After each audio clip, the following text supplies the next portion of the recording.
우리는 주름을 지워야 할 것으로 여깁니다.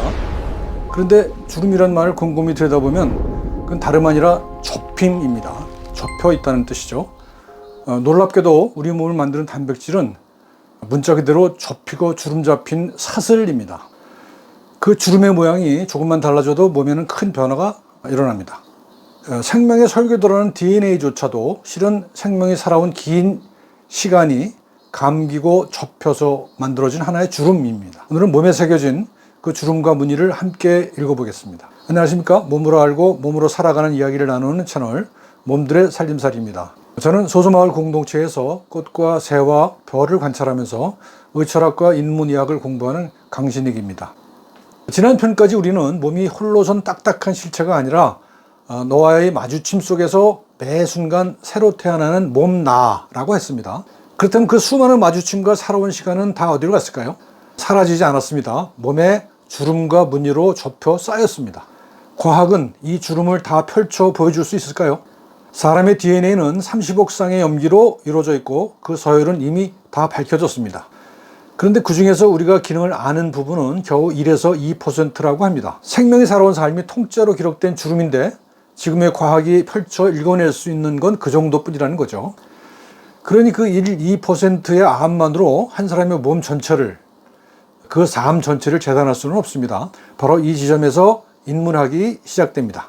과학이 미처 펼치지 못하는 삶의 주름, 그 주름이 그리는 사람의 무늬를 한자로 사람인, 무늬문, 인문이라고 합니다.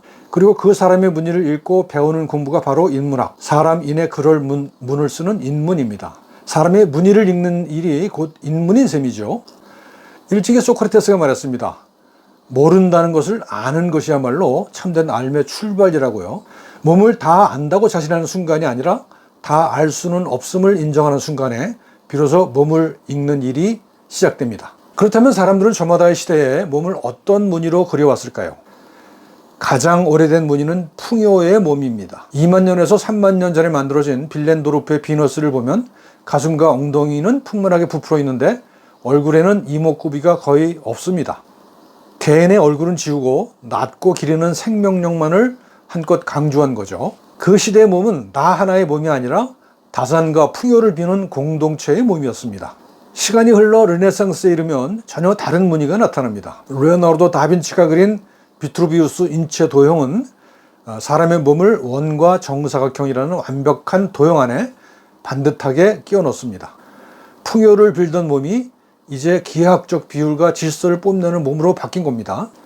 17세기 데카르트에 이르면 이 몸은 아예 정교한 기계가 되어버립니다. 석기시대의 몸이 온갖 삶의 맥락이 접혀든 주름이었다면 이 몸은 그 주름을 말끔히 펴버린 반듯한 몸입니다.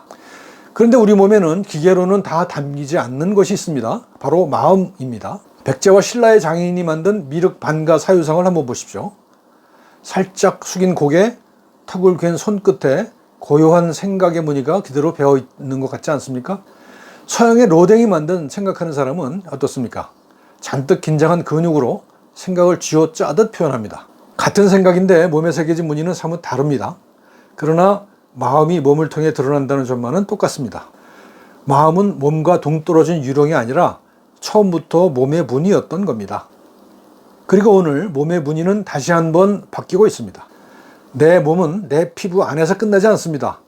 몸속에 함께 사는 미생물부터 손안의 스마트폰까지 다른 몸들과 섞이면서 안과 밖의 경계가 흐려집니다. 철학자 도나 해로웨이의 말처럼 우리는 이미 생물과 기계가 얽힌 사이보그인지도 모릅니다. 풍요의 몸에서 기하학의 몸으로, 생각하는 몸으로, 그리고 섞이는 몸으로 시대는 저마다 다른 무늬를 몸에 새겨왔습니다. 그런데 무늬는 먼 옛날 유물에만 있는 것이 아닙니다. 지금 우리가 몸을 대하는 방식, 그 이야기에도 저마다의 무늬가 있습니다. 내 몸은 내가 안다. 예전 어른들이 병원에 가자는 자식에게 흔히 하시던 말씀이죠. 여기서 몸은 아직 의학의 대상이 아니라 내 삶의 주인입니다. 평생 그 몸을 살아온 사람만이 아는 직관이 담긴 말이죠. 그러다 의학이 전염병을 잡고 놀라운 수술을 해내면서 극적인 치료를 보여주자 말이 바뀝니다. 선생님이 알아서 해주세요. 이제 몸은 고장난 기계가 되고 의사는 그 기계를 고치는 기술자가 됩니다. 나는 그 기계의 주인일 뿐이고요. 의학이 그만큼 믿어줬다는 뜻이지만 몸의 주인 자리가 나에게서 전문가에게로 넘어간 것이기도 합니다. 여기에 국가가 끼어들면 이렇게 됩니다. 건강은 국력이다. 내 몸의 건강이 이제 노동력과 전투력, 곧 나라의 힘으로 계산됩니다. 몸이 나를 위한 것이 아니라 더 큰 기계인 사회를 위한 부품이 되는 순간이죠. 그리고 오늘날에는 또 다른 표어가 붙습니다. 강하고 질병 없는 멋진 내 몸 만들기. 건강이 나라의 자산에서 이번엔 남에게 보여줄 나의 상품으로 바뀐 겁니다. 노화조차 방지해야 할 적이 됩니다. 재밌는 건 그 무모함을 깨달은 요즘은 노화 방지가 슬그머니 적정한 노화로 몸을 만드는 일이 평생 관리하는 일로 바뀌었다는 점입니다. 의학이 조금 겸손해진 셈이죠.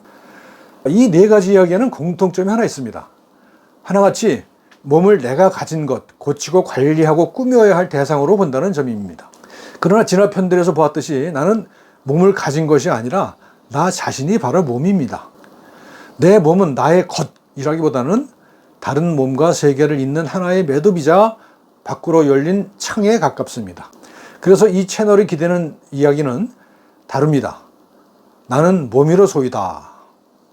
2018년 국립한글박물관의 전시 제목이기도 한 이 말은 몸이 대상이 아니라 주체가 된다는 그런 이야기입니다. 내가 내 몸을 소유하는 것이 아니라 내가 내 몸을 살아가는 이야기입니다. 정리하겠습니다. 주름은 지워야 할 손상이 아니었습니다. 단백질에서 DNA까지, 그리고 발렌드루프의 비너스에서 오늘의 사이보그까지 주름과 무늬는 생명과 시대가 살아온 삶을 접어넣은 기록이었습니다. 과학이 다 펴지 못하는 그 무늬를 읽는 일이 바로 인문학이었고요. 오늘의 한 문장입니다. 주름은 지워야 할 손상이 아니라 삶이 남긴 문이다. 그 사람의 문이, 곧 인문을 읽는 것이 바로 인문학이다. 그러니 몸의 주름을 지우려 애쓰기 전에 먼저 그것이 무엇을 기록했는지 읽어보십시오. 그리고 이 무늬는 몸에만 있지 않습니다. 다음 편에서는 마음에도 똑같이 살림살이의 무늬가 새겨진다는 이야기, 마음살이로 이어가겠습니다.